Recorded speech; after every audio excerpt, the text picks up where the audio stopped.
WhatsApp guys, तो कैसे हैं आप लोग।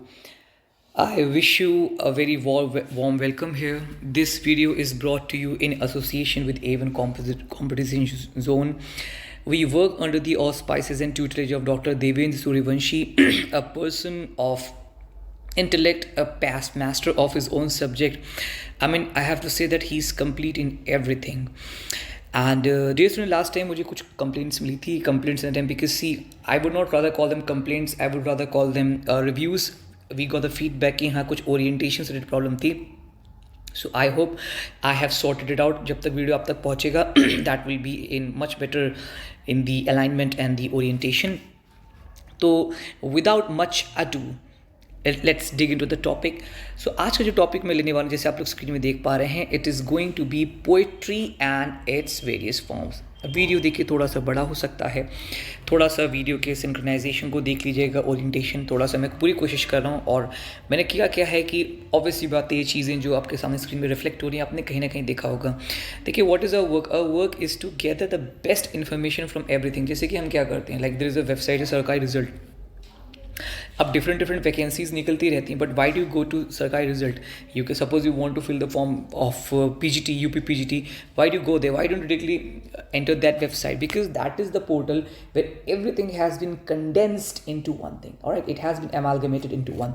So this is what I am doing. जितना भी मुझे बेस्ट मिला है, फिर चाहे वो हैंड रिटन हो या फिर कहीं से पिक्स हो, मैंने उसको लाने की कोशिश की है.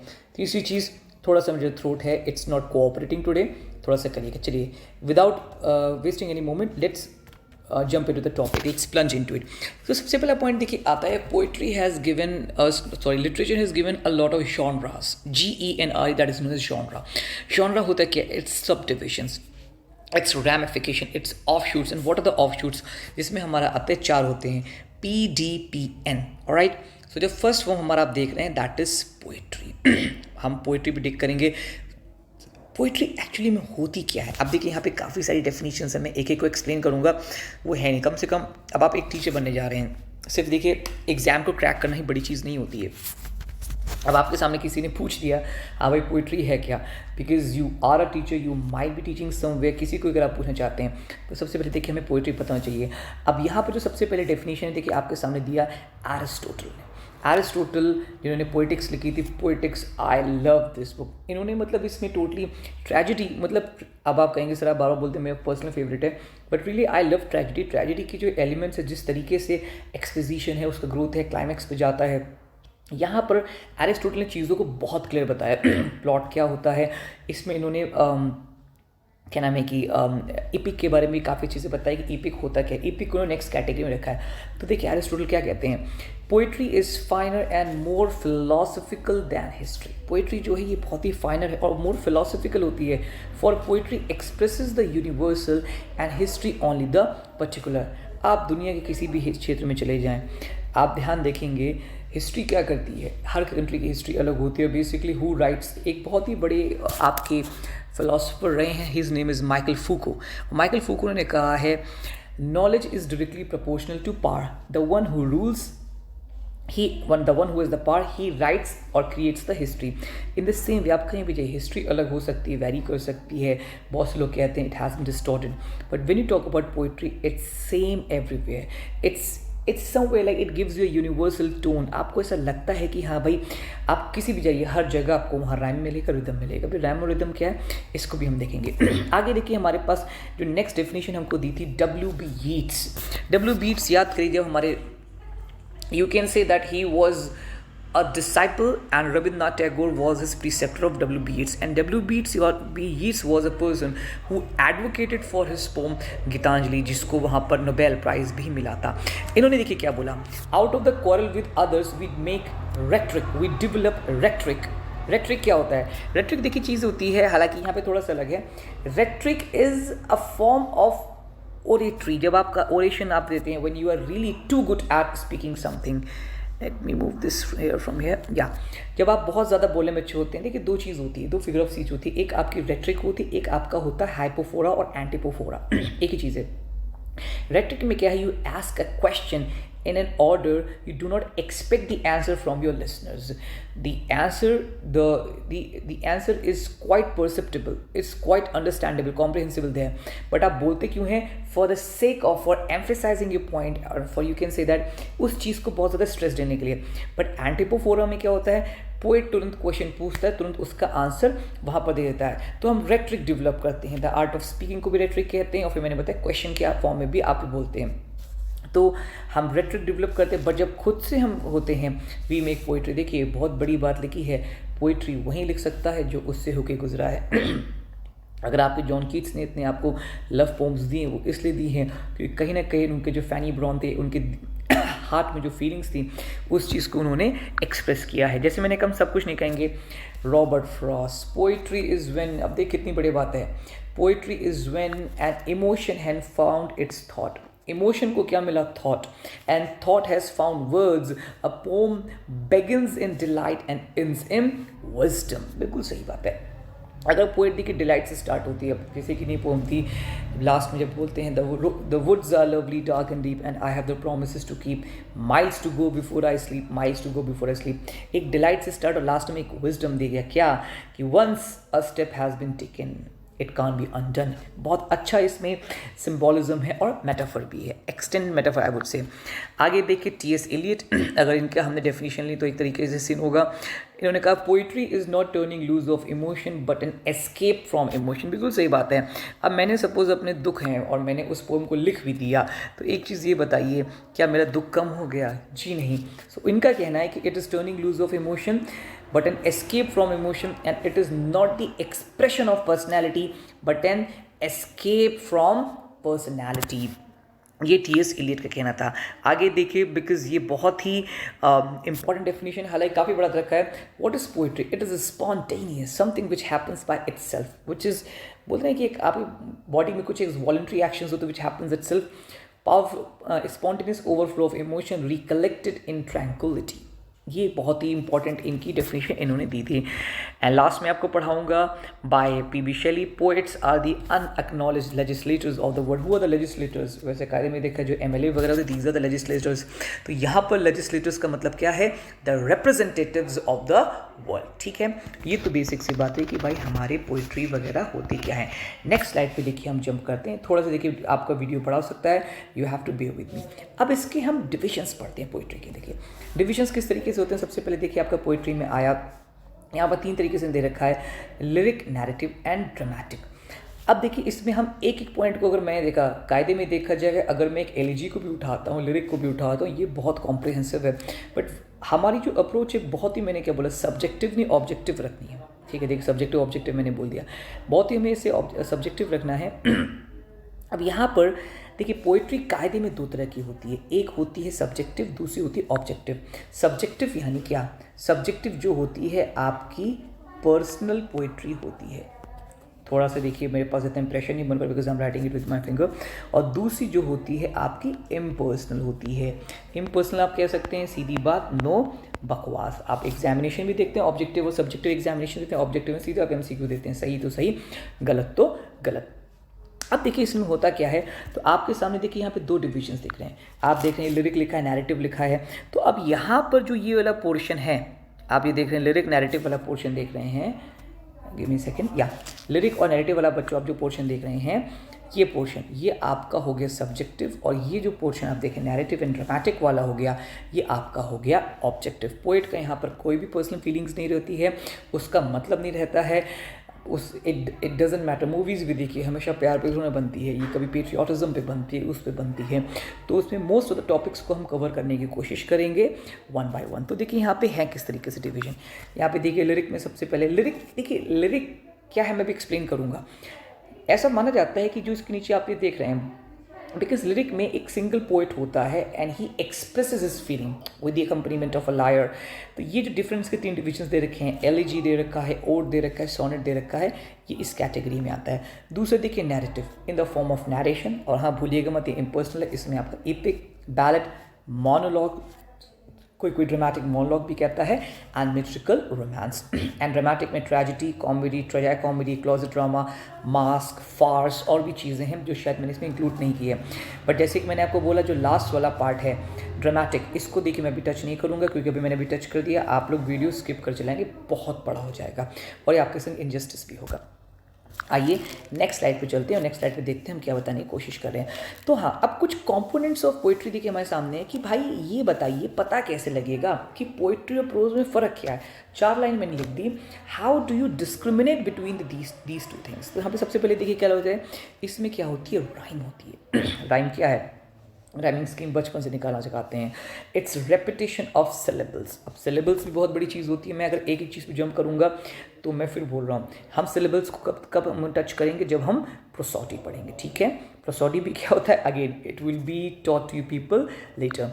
तो यहाँ पे क्या देखा है, the repetition occurs at the end of a verse line. Her poetry की लाइन के लास्ट में एक जो रेपिटेशन अकर होता है, and that is what, it is the repetition of similar sounds in final stressed syllable. Syllable आप एक तरीके से कह सकते हैं जहाँ पर स्ट्रेस पड़ता है बोलते वक्त। Rhyme scheme is the pattern of end of rhymes in a stanza.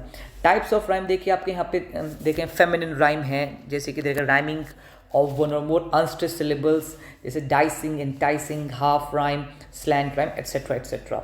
हम लोग इतना ज़्यादा नहीं जाएंगे, सिर्फ सिंपल सी बात है, राइमिंग स्कीम होती है। अगर वो जो आपके सामने पीस ऑफ लिटरेचर दे रखा है, स्टैंजा, ध्यान रखिए प्रोज में आपके पैराग्राफ्स होते हैं, यहाँ पे आपके स्टैंजाज होते हैं, एक्सट्रैक्ट होते हैं, उसमें राइम का होना आवश्यक है तो नहीं बोल सकता, लेकिन हाँ स्टार्टिंग के स्टेज में आप कह सकते हैं, क्योंकि अभी हमें और आगे बढ़ना है। नेक्स्ट देखिए आपका रिदम होता है। राइम तो बहुत लोग समझ जाते हैं, लेकिन रिदम क्या होता है, it is the measured flow of words and phrases. This flow is determined by the relation of the stressed and unstressed syllables. आपने काफ़ी बार पढ़ा होगा कि बहुत से लोग कहते हैं, देखिए ये कहीं ना कहीं थोड़ा सा फोनेटिक्स में भी एंटर करना पड़ेगा। लोग कहते हैं CUT कट है, PUT पुट है, तो CUT कुट क्यों नहीं है? इसका आंसर फोनेटिक्स देता है। ऐसा नहीं कि इंग्लिश हमारी इतनी वीक है कि हमारे पास इसके आंसर्स नहीं है। हालांकि यहाँ पर क्या होता है, देखिए यहाँ पे दे रखा है स्ट्रेस्ड एंड अनस्ट्रेस्ड सिलेबल्स। देखिए इस तरीके से आपकी छोटी, जैसे कि जी हाँ हमारी इंग्लिश में भी मात्राएं होती है। हालांकि मैं थोड़ा सा आइम्बिक पेंटामीटर दिखाने की कोशिश कर रहा हूँ, मैं सिर्फ आपको इतना दिखाना चाहता हूँ, स्ट्रेस्ड एंड अनस्ट्रेस्ड, ठीक है, अनस्ट्रेस्ड एंड स्ट्रेस्ड। तो कहने का मतलब यहाँ पर ये है, जब इस तरीके से फ्लो में आपके कुछ ऐसे इंटरप्शंस आए, स्ट्रेस और अनस्ट्रेस सिलेबल्स आए, तो उसको हम कहते हैं रिदम। और ये देखिए क्या करता है, it adds music, all poems have rhythm और बीट, बीट्स इसमें होती हैं, and each syllable is called a foot. जी हाँ, हर सिलेबल, अब ये क्योंकि प्रोसोडी का पार्ट है इसलिए मैं ज़्यादा इसको मैं डीप में घुसूंगा नहीं। फुट आता है, फुट जैसे कि सबसे पहले syllable plus syllable combine to form a foot, foot plus foot form combine to form a metre, metre plus metre और भी आगे जाता है। फिर आपका स्टैंजा जिसमें आपका राइम और रिदम फॉर्म होता है। इसके स्पंडई, ट्रॉची, एनापेस, Dactyl, again I am saying, इसका अलग वीडियो हम बनाएंगे। कहने का मतलब यहाँ पर यह है कि रिदम का आवश्यक होना ज़रूरी है। रिदम क्या होता है कि जो पोइट्री का फ्लो होता है जिसमें आपके स्ट्रेस्ड और अनस्ट्रेस्ड सिलेबल से आप इसको डिटरमिन कर सकें, उसे हम रिदम कहते हैं। Again I am saying because हमें मेन पॉइंट्स पे जाना है, but at least you must be able to understand how to distinguish between a pros and a poem. अब देखिए structure of the pome. Pome में सबसे पहले इंपॉर्टेंट क्या होती है, line length, stanzas, consistency, Dickson, ideas, images, symbols and figures. किसी चीज़ को कहना बहुत आसान होता है, ठीक है, किसी चीज़ को अपने सीधे तरीके से आपने कह दिया।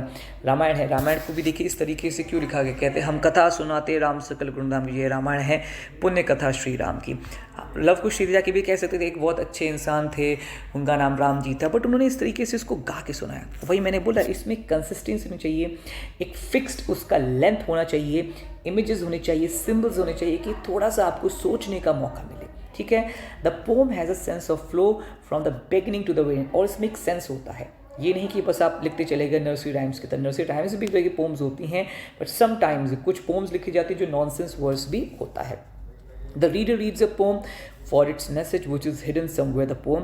और कहीं ना कहीं आपने देखा होगा जो पोइट्री होती है उसमें हम एनालिसिस करते हैं, जिसमें टाइटल जस्टिफिकेशन होता है, मैसेज होता है, क्रिटिकल कॉमेंट्री, एप्रिसिएशन होता है, जिससे हमें पता लगता है। लास्ट में ही डेसिफर्स, वो क्या करता है, ब्रेक डाउन करके हमें पता लगता है कि इसका मतलब यहाँ पर क्या है। जैसे पैराडाइज लॉस्ट की हम बात करते हैं बाय जॉन मिल्टन, उनका एम क्या था, justifying the ways of God's to man. किस डावर बीच है, मैथ्यू आर्नल्ड आपकी इसकी by I guess Matthew Arnold की है, डावर बीच है।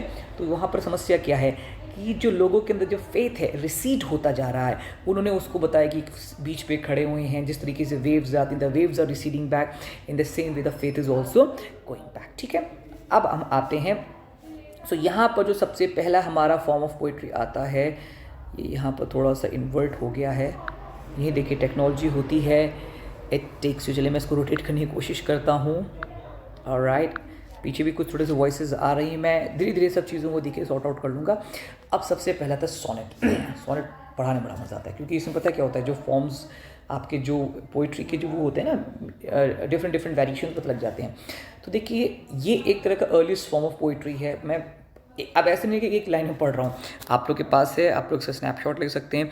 सबसे पहली चीज़ है, जितने भी हैं देखिए हमने पीछे पढ़ा था एक तरह का सॉन्ग है, तो इनको किसी न किसी के अकम्पनीमेंट के साथ गाया जाता था।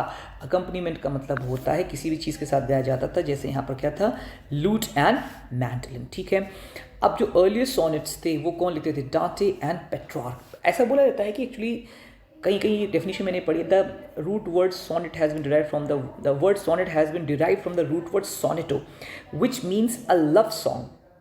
और इनकी जो एक लव थी पेट्रार्क की, लॉरा डिनोवे, उनके लिए वो लिखा करते थे। अब हुआ क्या, जब आपका टर्की में जब वहाँ पे फॉल ऑफ कॉन्स्टेंटिनोपल हुआ इन 1453, जितने भी आपके इंटेलेक्चुअल पीपल थे, B it poets, B it painters, everyone, they rush towards Italy. और इटली आपका वहीं से रेनेसां की स्टार्टिंग आपकी हुई। इटली आपका हब बन गया इन सब आर्टिस्टिक चीज़ों का। अब लोग वहाँ पर टू वर्क में जाने लगे, और जैसे कि आपके वहाँ पर सबसे पहले थे यहाँ पर टू वेल नोएट्स, जिनका नाम था sir Thomas white and earl of सरी। इनको हेनरी हॉवर्ड भी कहा जाता है। और ये वहाँ पर गए और वहाँ से सोनेट को लेके आए। इन्होंने कहा यार ये चीज़ तो बढ़िया है। और देखिए सबसे बड़ी चीज़ जो आप सोनेट को पकड़ते हैं, कैसे पकड़ते हैं, सोनेट जो होता है माय डियर फ्रेंड्स, इसमें 14 लाइन्स होती हैं। ठीक है, अब ऑब्वियस सी बात है, इटली से आया तो उसका नाम इटालियन सोनेट बना लगता ही है। इसमें देखिए होता क्या है, सबसे पहले आपकी जो होती हैं 40 लाइन्स ऑफ पोएम है, इसको 8+6 के फॉर्मेट में ब्रेक किया जाता है। 8 लाइन्स होती हैं, 8 लाइन्स आपकी होती हैं जिसे हम कहते हैं ऑक्टेव रिमा भी कहते हैं। ठीक है, 6 लाइन को हम सेस्टेट कहते हैं। ठीक है, ये देखिए इसमें लिखा भी है यहाँ पर, इसको हम सेस्टेट कहते हैं। और इनका भी एक राइमिंग पैटर्न होता है। देखिए यहाँ पे क्या है, जैसे ऑक्टेव आपका है, Octave Rima actually Italian form में थोड़ा सा आ जाता है, थोड़ा सा इनमें वेरिएशन है। जैसे लिखा है A-B-B-A, ये काफ़ी बार क्वेश्चन पूछा गया है कि इसका जो सेस्टेट में ऑक्टेव में क्या उसकी राइमिंग स्कीम रहती है। और बाकी जो आपकी सेस्टेट रहती हैं उसमें देखिए जो आपका होता है वो या तो CDE होगा, या फिर CDC होगा, या फिर CDC-DE होगा। अब ये जो ऑक्टेव भी होता है, इसको फाइनली 2 चीज़ों में डिवाइड कर दिया जाता है। भाई देखिए सिंपल सी बात है, 8+6 है, इस 8 को हम डिवाइड करते हैं 4 and 4 में, 6 को हम डिवाइड किस में कर देते हैं 3 and 3 में। ये जो 4 लाइन्स आपकी होती हैं, इसको यहाँ पर क्या बोला जाता है, this is known as quatrain. क्या बोला जाता है, क्वाट्रेन बोला जाता है। 4 लाइन्स होती हैं उसे क्वाट्रेन कहते हैं, और बाकी जो 3 लाइन होती है उसे हम टर्सेट कहते हैं। तो ध्यान रखिएगा, क्योंकि अब देखिए हम इंग्लिश की बात करें, हमने इंग्लिश पैटर्न को ज़्यादा फॉलो किया है, तो उसी हिसाब से हमको चलना है। नेक्स्ट आपका आता है मिल्टॉनिक सोनेट्स। भाई साहब ने 24 सोनेट्स लिखे थे और पेट्रार्क राइमिंग स्कीम को ही फॉलो किया था, and they are superb in their thoughts and artistic finish. English sonnet की देखिए हम बात करते हैं, यहाँ पर जो थे इसको खास कर ये शेक्सपियर, अब इंग्लिश की बात आती है, how can you forget about Shakespeare भाई साहब थे। इन्होंने क्या किया, इन्होंने इसको लिखा, the English sonnets have 3 quarters of 4 lines and a couplet of 2 lines. ये काफ़ी बार पूछा गया, लास्ट में जो 2 लाइन्स आती हैं उसको हम वोल्टा कहते हैं, VOLTA वोल्टा कहते हैं, जिसको टर्न ऑफ थॉट भी कहा जाता है। यहाँ पर सारी कहानी आंखें बदल जाती थी। कहने का मतलब क्या हुआ, ये इसको लिखते थे 12+2 के फॉर्मेट में।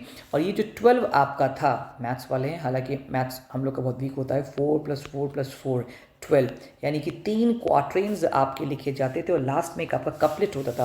और ये जो कपलेट ही होता था, यहाँ पर पूरी कहानी बदल जाती थी। इसको हम कहते थे टर्न ऑफ थॉट एंड वोल्टा। कुछ एग्जाम्पल्स देखिए आपके सामने दे रखे हैं। एस्ट्रोफेल and Stella bye sir Philip Sidney. Sir Philip Sidney वही टाइम है एलिजाबेथन एज का पीरियड, उसी के आसपास का टाइम चल रहा था। यहाँ पर जो एस्ट्रोफेल हैं ये खुद यहाँ पर जो थे वो सर फिलिप सिडनी थे, और जो स्टेला थी, स्टेला जो इनकी लवर थी, उनका नाम था, I guess it was Penelope Devereux. Amoretti by Spenser, ये भी देखिए आपका जो है एमरिटी लिखा है। स्पेंसर की देखिए बात बोली जाती है, इनको पोइट भी कहा जाता है। He is also known as child of renaissance reformation. यहाँ पे मैं फैक्ट्स कुछ इसलिए देख रहा था, मैंने कुछ फैक्ट्स आप लोग लिखे थे। पोइट क्यों कहा? Milton, Donne, John Donne, Dryden, Pope, Wordsworth, Shelley, Keats, ये सारे के सारे इनको अपना गुरु मानते थे, तो इसलिए इनको पोइट भी कहा जाता है। सोनेट्स बाय जॉन मिल्टन, अभी हमने पढ़ा। Holi sonnets bye John Donne. John done की तो बात ही अलग है। जॉन डन कौन थे? आपके मेटाफिजिकल पोइट थे। मेटाफिजिकल पोइट्स ये टर्म सैमुअल जॉनसन ने दिया था, इसके फाउंडर हेड कौन थे? आपके जॉन डन थे। ये कंसीट्स लिखा कर सकते थे, मेटाफिजिकल कंसीट्स, रिलीजियस और बहुत ही फार फेच सिमिलीज यहाँ पे हुआ करती थी। रिलीजियस हो सकता है, रोमांटिक होता है, सब थीम्स पे ये लिखा करते थे। ठीक है, मैं फिर बोल रहा हूँ, trying to wrap it up as soon as possible, because एक बोर्डम नहीं आप लोग को होना चाहिए कि हाँ ये ज़्यादा जो है हो गया। नेक्स्ट देखिए आपके पास आता है ओड। ओड देखिए, ओड काफ़ी बार पूछते हैं, बहुत लोग क्लियर नहीं होता है। ओड एक लॉन्ग लिरिकल एड्रेस होता है। देखिए लिरिक मैंने आप लोग को स्टार्टिंग में बताया था, सब लिरिक के ही एक तरीके से सब डिविजन्स हैं। लॉन्ग लिरिकल पोम होती है जो एक बहुत ही सीरियस सब्जेक्ट और exalt mean something which is Lofty, big in style से डील करती है। और ये एक एड्रेस होता है। एड्रेस यहाँ पे पता वाला एड्रेस नहीं है। अब जैसे कि आपने देखा होगा प्राइम मिनिस्टर मोदी है, ही एड्रेसेस द नेशन, तो हेडलाइंस आती है मोदी एड्रेस द नेशन। कोई भी एक पर्सन और ऑब्जेक्ट होता है वो उसको एड्रेस करता है। और जो ये ओड होता है ये लिखा क्यों जाता है? बहुत ही सिग्निफिकेंट, मैंने क्या था, because it is something serious, ये सीरियस नेचर का होता है। कोरोनेशन ऑफ अ किंग, किसी राजा का राज कुछ ऐसे कहते हैं होता है। नेशनल जुबली है, death of a great leader है। और ये भी देखिए 2 तरह के ओड्स होते हैं, एक पेंडारिक ओड और होरेशियन ओड। पेंडारिक ओड में देखिए सिर्फ आपको ध्यान रखना है, यहाँ पर 3 आपके इसके मूवमेंट्स होते हैं, स्ट्रोफे, एंटी स्ट्रोफे एंड ईपोड। ये मूवमेंट होते हैं, एक होता है आपका लेफ्ट टू राइट मूवमेंट होता है, एक आपका राइट टू लेफ्ट मूवमेंट होता है, लास्ट वाला मूवमेंट होता है स्टिल, जिसमें आप एकदम हो जाते हैं। प्रोग्रेस ऑफ पोइजी, बार्ड, इसके कुछ एग्जाम्पल्स हैं। होरेशियन ओड्स जो होते हैं ये रोमन पोइट्स, देखिए मैंने क्या बताया, इंग्लिश लैंग्वेज में काफ़ी बाहर का इन्फ्लुएंस रहा है। ये काम मेडिटेटिव होते हैं और रिस्ट्रेंट होते हैं, एंड इनको रिपीटेड स्टैंजास फॉर्म में लिखा जाता है। ओड्स के कुछ एग्जाम्पल देखिए आपके हैं। अब्राहम कॉली, देखिए ये भी एक मेंबर हैं आपके मेटाफिजिकल पोइट्स के। John Donne, A Hymn to God the Father. Ben Jonson, An Ode to Himself, he was contemporary of Shakespeare. Milton, Ode on the Nativity of Christ. Dryden, Marvel, Collins, ठीक है, Thomas Campbell, ये इसके कुछ हैं। और हाँ बिल्कुल भी हम कीट्स वगैरह को भूल नहीं सकते हैं। कीट्स एंड शेली इन्होंने, और विलियम वर्ड्सवर्थ, इन्होंने भी काफ़ी सारे ओड्स लिखे हैं। नेक्स्ट देखिए आपका आ जाता है एपिक। ध्यान रखिएगा, आपको मैं सब डिविजन्स बता चुका हूँ। एपिक देखिए क्या होता है, आपका एक लॉन्ग नैरेटिव पोएम। इसको याद रखना बहुत आसान होता है। आप लोग कोई ना कोई रिलीजन से बिलोंग करते हैं, बाइबल, आपकी Ramayana, Mahabharata and the Quran, they are actually the epic. Long narrative poems होते हैं which celebrates the life, heroic deeds and achieve एक ग्रेट हीरो होता है, ठीक है। और जो gist of the whole nation, यानी कि जो नेशन होता है उसका जो पूरा फेट उस इंसान पे डिपेंड करता है। जैसे मूवी आपने देखी होगी बाहुबली है, इसको एपिक कहना गलत नहीं होगा, लेकिन उसी फॉर्मेट पे इन्होंने इसको कहीं तरीके से बनाते हैं। जैसे रामायण में देखिए, the fate of the whole nation actually depended upon Lord Rama. Epic देखिए सब्जेक्ट क्या होता है, सीरियस होता है। इसकी ये भी काफ़ी एलिवेटेड स्टाइल में लिखा जाता है। और देखिए यहाँ लिखा भी है, फेट ऑफ अ नेशन है, human race depends on action of its hero and other principal characters.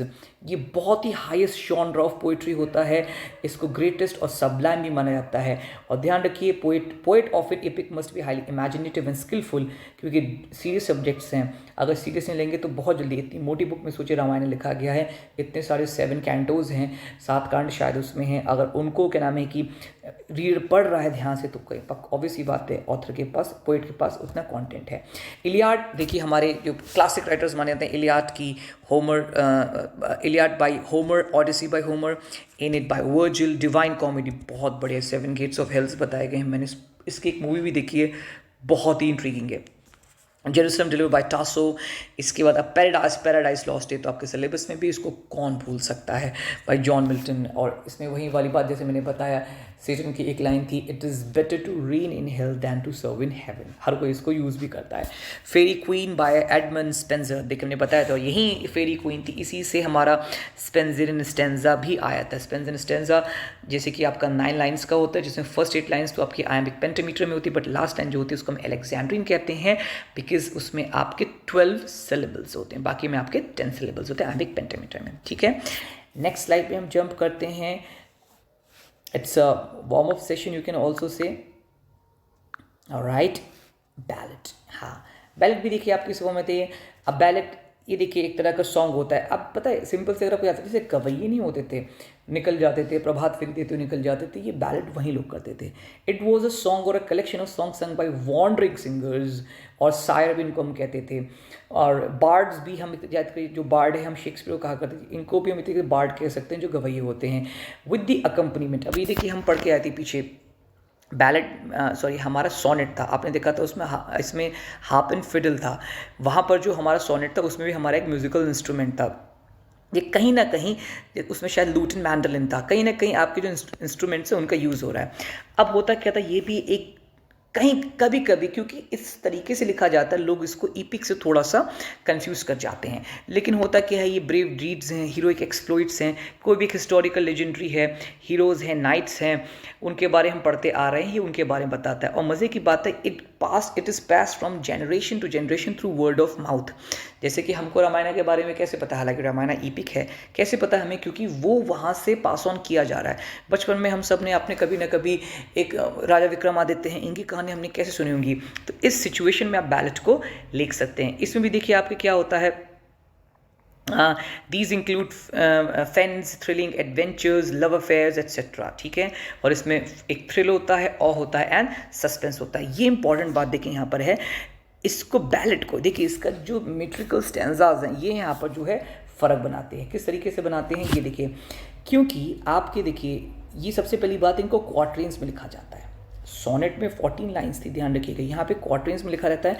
ये सारे के सारे आयम्बिक मीटर होते हैं। लेकिन अगर आपकी 4 लाइन है, 1 2 3 4, तो देखिए इसमें लिखा है जो फर्स्ट और थर्ड लाइन है इनमें 4 आयम्बिक फीट होते हैं, और सेकंड और थर्ड लाइन है इनमें 3 आयम्बिक फीट होते हैं। फीट यानी क्या, फर्स्ट और सेकंड में 4 आयम्बिक फीट मीन्स आपके यहाँ पे 8 सिलेबल्स, और यहाँ पर सेकंड और थर्ड में आपके 3 दैट मीन्स 6 सिलेबल्स। ये बहुत इंपॉर्टेंट है कि आपसे कभी भी क्वेश्चन में पूछा जा सकता है।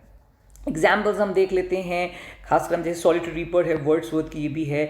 इसके बाद आपका यहाँ पे दे रखा है जैसे कि काफ़ी सारे Eve of Saint John by Sir Walter Scott दे रखा है, La Belle Dame sans merci, a lady without mercy by John Keats, Coleridge the Rime of the Ancient Mariner, again it's my super favourite as well. Coleridge की बात मानी पड़ेगी, बंदा OPM नहीं खाता तो इतना इसके संग परेशानी नहीं होती। नेक्स्ट देखिए हम लोग आते हैं, and this is going to B right, थोड़ा सा फेडेड है। नेक्स्ट स्लाइड जो है दैट इज़ एलिजी। एलिजी मैं कभी जब वीडियो बनाऊंगा तो वीडियो में एक दिन मैं इसको ज़रूर क्लियर करूंगा। एलिजी में हमारे एलिजी है, डर्ज है, और एक वर्ड और हमारा होता है आई गेस इट्स यूलॉजी है, एक वर्ड है इसे और है, इनमें फ़र्क क्या है। सो एलिजी देखिए क्या है, अ पोम ऑफ मॉर्निंग और लैमेंटेशन। कोई भी बंदा मर जाता है उसके लिए जो गाना गाया जाता है उसको हम एलिजी कहते हैं।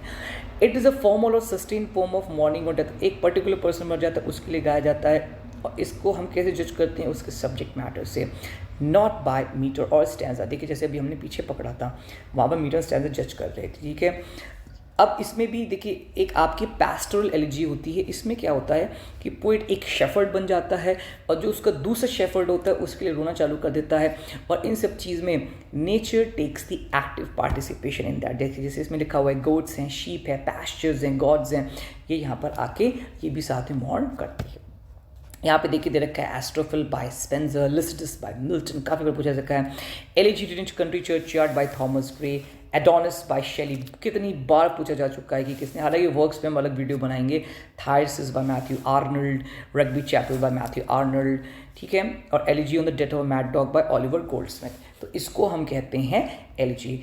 सो ऑलराइट गाइस, वीडियो हमारे वैसे काफ़ी एक्सटेंड हो चुका है लास्ट में, हालांकि आपका जो है मोनोलॉग रह गया है। चलिए ड्रामेटिक मोनोलॉग को भी कवर ही कर लेते हैं। सो क्यों नेक्स्ट वीडियो करें, क्योंकि हम कोशिश कर रहे हैं जितने भी आपके ये हैं ड्रामेटिक को छोड़ के हम सारे कर लेते हैं। ड्रामेटिक देखिए, die means to, mono means one.